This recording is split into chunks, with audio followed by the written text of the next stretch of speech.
Last time, we followed a lampstand of gold out of Jerusalem and watched it slip into the dark, and we made a promise that next we would follow the true cross into the fire. So here we are. Of every relic this series has chased, this is the one an empire went to war to recover. Not a legend, not a rumor, a fragment of wood that 2 emperors and 10 years of armies fought over, from the streets of Jerusalem to the heart of Persia and back.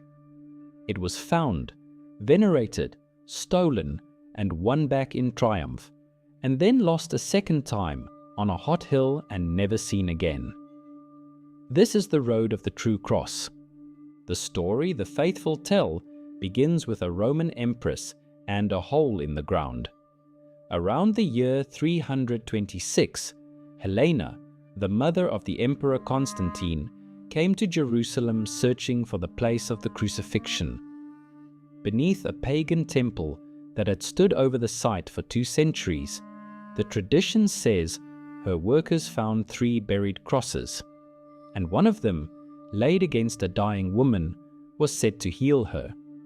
That cross was kept as the cross of Christ. But we should be honest from the start. This story was written down 2 generations later, and the earliest versions disagree. What happened in that pit, we cannot prove. What came next, we can. Because within 50 years, the relic steps out of legend and into the daylight of an eyewitness. Around the year 383, a traveling nun named Egeria reached Jerusalem and wrote home about Good Friday. A silver case was carried out and opened on a table before the bishop. Inside lay the wood and the board that had named the condemned man. One by one the whole city filed past to bow and kiss it, while deacons stood close, watching their hands and their mouths. For once a pilgrim leaning in to kiss the wood had bitten a piece away to keep. Whatever was found in Helena's pit, by Egeria's day, it was the most guarded object in the Christian world. For 300 years, the great relic rested at the heart of the Church of the Holy Sepulchre, the spiritual center of Christendom. Even then it was being shared, slivers cut away and set in gold, carried off to churches from Rome to Constantinople, so a little of Jerusalem could live everywhere. But the heart of it stayed in the Holy City. And then, at the start of the 7th century, the world around it began to come apart. 2 old empires, Christian Rome in the east and Persia, fell into the longest and most ruinous war either had ever fought, and the war was coming for Jerusalem. It began in the year 602, and for a decade Persia had the better of it. The armies of the Persian king, Khosrow II, swept down through the Roman East, Antioch, then Damascus, then the great coastal cities, rolling up the map of the early church province by province. By the spring of 614, a Persian general named Shahrbaraz stood before the walls of Jerusalem itself. The city that held the holiest relic in the world had become a prize in someone else's war. Jerusalem fell. We will not walk through the worst of those days. The city was stormed. The great church over the tomb of Christ was burned, and that is enough to know. Our fullest account comes from a single monk inside the walls, and his telling is fierce and one-sided, so we hold its darkest claims at arm's length.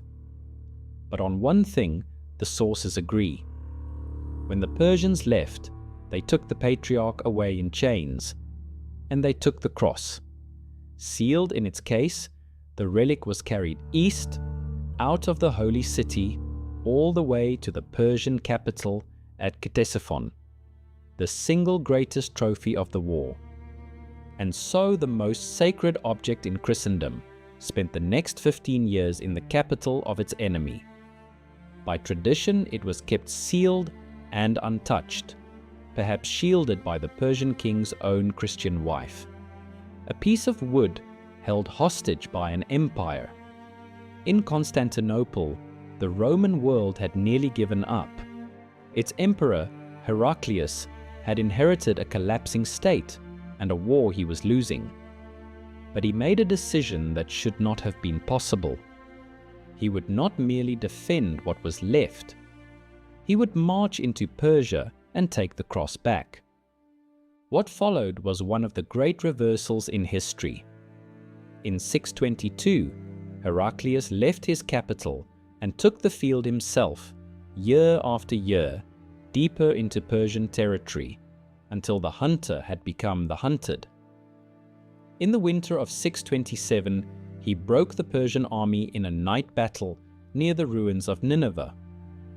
Within a year, Khosrow had been overthrown and killed by his own son, and the new king, desperate for peace, agreed to give back everything his father had carried off.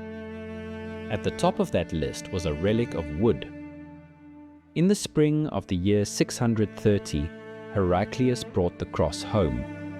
He carried it back into Jerusalem himself, in a procession the Christian world had prayed for and never expected to see. By tradition, the case was opened before the patriarch, and the seals were found unbroken. The relic, they said, exactly as it had been taken. For one moment, in a series built almost entirely on things that vanish, the trail runs the other way. A relic stolen by an empire, chased across the known world, and carried back into the light. It is the high point of the whole story. It does not last. A legend grew up around that day in the churches of the West. They said the emperor rode toward the gate in his gold and purple, and the stones sealed themselves shut against him, until a voice reminded him that the King of Heaven had entered the city not in armor, but on a borrowed donkey.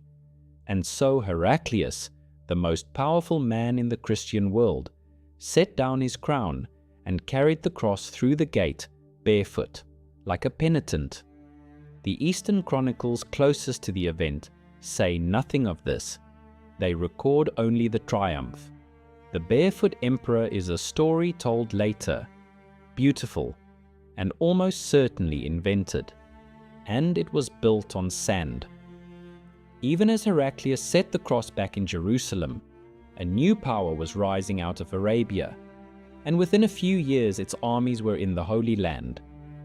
The empire that had just won the relic back could not hold the city that held it.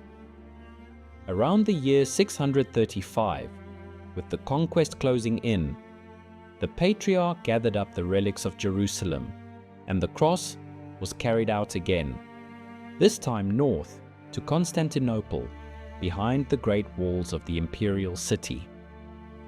In 638, Jerusalem opened its gates to the caliph.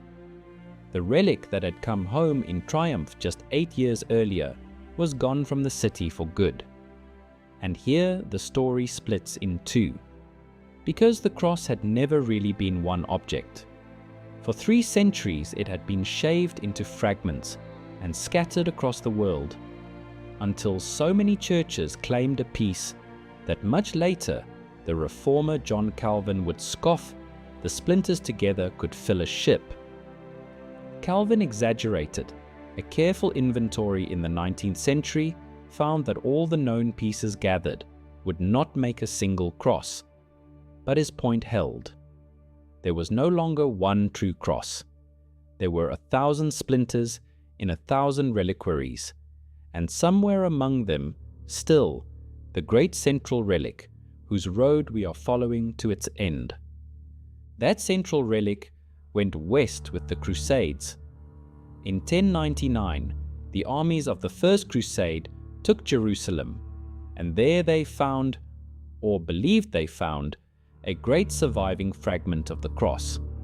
They set it in gold and made it the standard of their new kingdom, and for nearly 100 years it rode at the very front of the Crusader army. It was carried into battle the way older peoples had carried their gods to war. A relic at the head of the line, proof that heaven marched with them. As long as the cross went before them, the Crusaders believed they could not truly lose. Then came the 4th of July, 1187, and a barren double hill in Galilee called the Horns of Hattin. The Crusader army marched out across a waterless plain into the summer heat, and the great commander Saladin let them come, then surrounded them, cut them off from water, and destroyed them. The Bishop of Acre carried the cross into that battle and never carried it out. When the fighting ended, the holiest relic of the Crusader world was in Saladin's hands.